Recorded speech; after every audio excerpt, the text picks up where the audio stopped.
এটা হলো একটা মেঠো পথ। আমার ছবিটা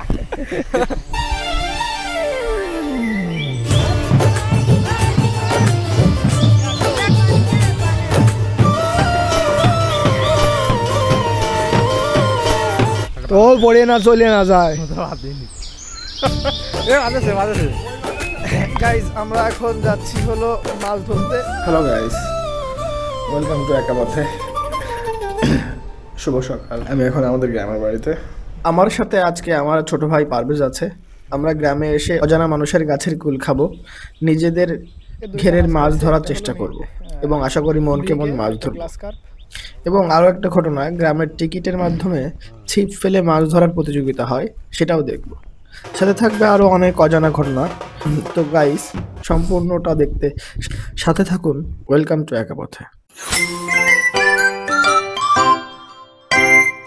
এখন 8টা বাজে, 8টা, 7:30, 8টা বাজে।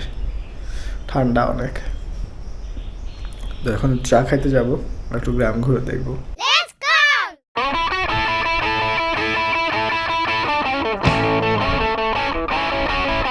তো গাইজ এখন 10টা 11টা বেজে গেছে।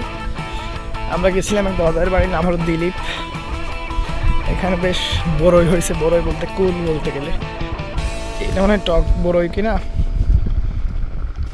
এই যে বয়স, এই যে ও মাই গড, সুন্দর সুন্দর বড়ই হয়েছে। খেয়ে দেখবো নাকি একটা? দতি হয়েছে এগুলো।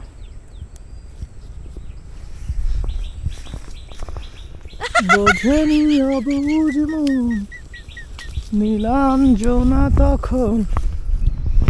ওকে ভাই, এই যে আমার সামনে এটা হলো আমাদের ঘের। এই যে আমাদের ঘের, হ্যাঁ। এই যে একটা নারকেল গাছ, পাশে আম গাছ, এগুলো সব আমাদের। এই যে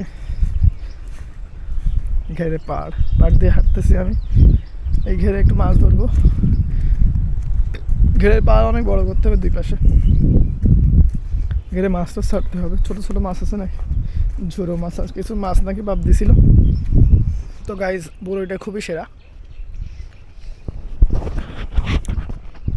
চুলটা ঠিক করে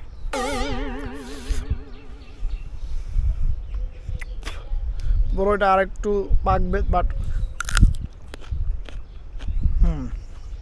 খুবই সেরা। টক বড়ই না, ঠিক, এটা আসলে বিদেশি কুল একটা। পিছনে আমাদের ঘের, তো এই পাশে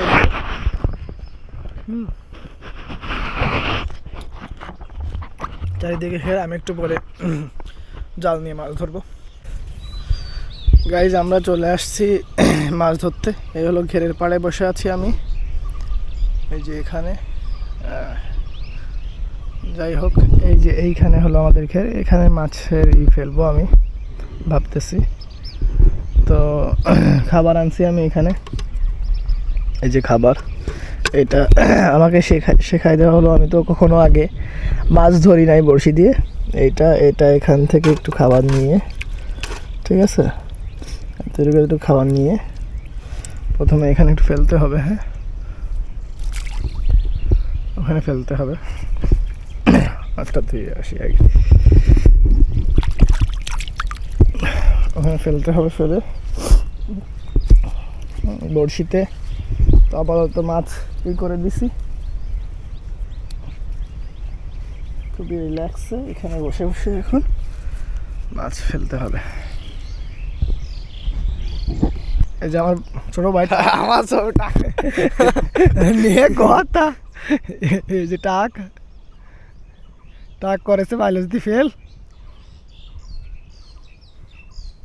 আবার ফোন দিয়েছে ও স্যার, মেজাজটা আছে বেড়ে আমার তো আমি টেনশনে পড়ে গেছি যে কি হবে না এবার। কেউ তো পরীক্ষাই দিয়ে দি। তুই তাহলে এই চিন্তা করে এসেছিলি না পরীক্ষা দিবি না? বায়োলজি না, বায়োলজি তো আমি পরীক্ষা দেবো। এবার বায়োলজি না টিকলি ঢাকা ইউনিভার্সিটি চান্স হবে না, কিন্তু হয় বায়োলজি দিতে পারে না, বাংলা ইংরেজি দিতে। বাংলা ইংলিশ পারবা না কিন্তু একদমই। ভিডিও ছাড়িনি, ভিডিও কিন্তু ছাড়িনি। দুর্ভাগ্যক্রমে কোনো মাছ পাইনি বড়শিতে। তো আমরা খাদুনি নিয়ে আসতে গেছি যে চারো বা খাদুনি পেতে মাছ ধরবো, এটা আপাতত গোল আর কি। তো এখন খাদুনি পাতা হলো, খাদুনি পেতেই চলে গেলাম টিকিটের মাছ ধরা দেখতে। এক একটা টিকিট 12,000 টাকা, এক টিকিটে 5টা ছিপ ফেলা যাবে। সবাই বিভিন্ন জায়গা থেকে এখানে উপস্থিত হয়েছে। সবাই মাছ নিয়ে বসেছে। তো এখানে বেশ বড় বড় মাছও আছে এই ঘেরে। অনেকে ধারণা করে 12 থেকে 15 কেজি মাছও আছে, কিন্তু এখন একটাও পাওয়া যায়নি। এটা গ্রাম বাংলার খুবই চমৎকার একটা জিনিস, চমৎকার একটা দৃশ্য। আরে সামনে সামনে ধর এটা এটা তো এটা তুলে বাংলাদেশে ছেড়ে দেবো। সাথে দেবো আসতেছে না সে। Very good very good. আমরা ওতে লাগাইছি কোনো মাথা খাচ্ছে না দেন। পরে কি বাজেছে একটা? একটা রুই আইছে